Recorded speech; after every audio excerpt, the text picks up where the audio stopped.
नमः परस्मै पुरुषाय भूयसे सदुद्भवस्थाननिरोधलीलया ग्रहीतशक्ति तृतीयाय देहिना अन्तर्भवाया नुपलक्ष्यवर्तमनि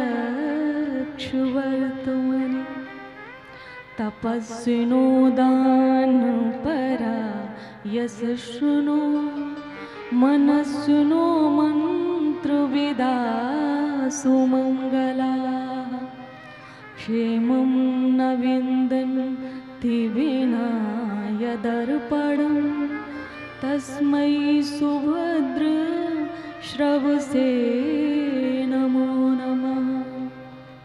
भूतैर्महद्वीर्यम् इमा पुरो विभुर्निर्मायशेते यदमूषु पूरसा भुङ्क्ते गुणानशो षोडशात्मका सोलंकृशिष्ट भगवान वचांसि। देखिए बहुत सुंदर स्तुति की है भगवान की। कुछ भाव के साथ आपको श्रवण कराते हैं। कहते हैं कि मैं उस परमात्मा को प्रणाम करता हूँ जो अनंत है और उनकी महिमा भी अनंत है।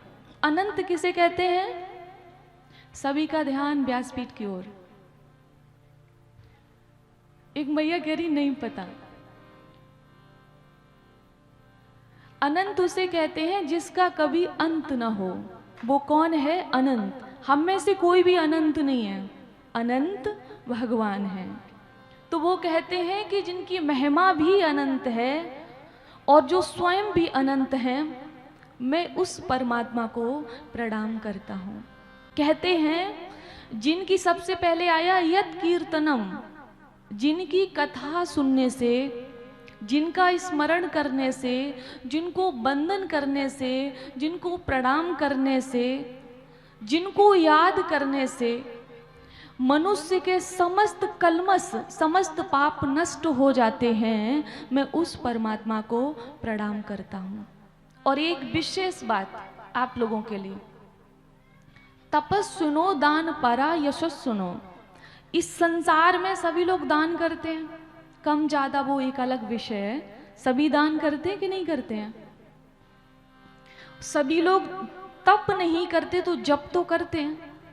राम राम करते हो, कोई माला लेके करता है, तो बिना माला के कोई भगवान के पास करते हैं। ठीक है, ध्यान रखिएगा, मैं अभी सब पूछूंगी आपसे। तो दान करने से भी पुण्य मिलता है, जप करने से भी पुण्य मिलता है, और तप करने से भी पुण्य मिलता है। भगवान को आप प्रणाम करते हो तो भी पुण्य होता है। तो ये जो जितने पुण्य हैं, ये सब कुछ, सभी साधनों के जो पुण्य हैं, वो भगवान के चरणों में अर्पण करो और स्वयं भी कर दो, तब कहीं जाकर हमारा कल्याण होगा। अब मैं आपको ऐसे समझाऊंगी, जैसे आप कथा सुन रहे हो, तो कथा से आपको पुण्य की प्राप्ति होती है, होती है। तो आज शाम को घर जाएं और भगवान के मंदिर में सबसे पहले मस्तक टेकें जाके, और कहें कि हे प्रभु, आप शिव जी को मानते हो तो शिव जी के सामने, और अगर आप माता को मानते हो तो माता के सामने, और अगर आप लड्डू गोपाल को मानते हो तो लड्डू गोपाल के सामने। तो कहना कि हे प्रभु, आज कथा सुनने से जो हमें पुण्य मिला है, वो सारा का सारा पुण्य आपके चरणों में हम समर्पित करते हैं। तो इससे आपका कल्याण होगा। कल्याण का अर्थ होता है इस संसार में आपका यश फैले और परलोक में आपकी परम गति हो जाए। कुछ लोगों को लगता है कि कल्याण का अर्थ मर जाना होता है। मर जाना नहीं है, कल्याण का अर्थ है संसार में आपका यश फैले।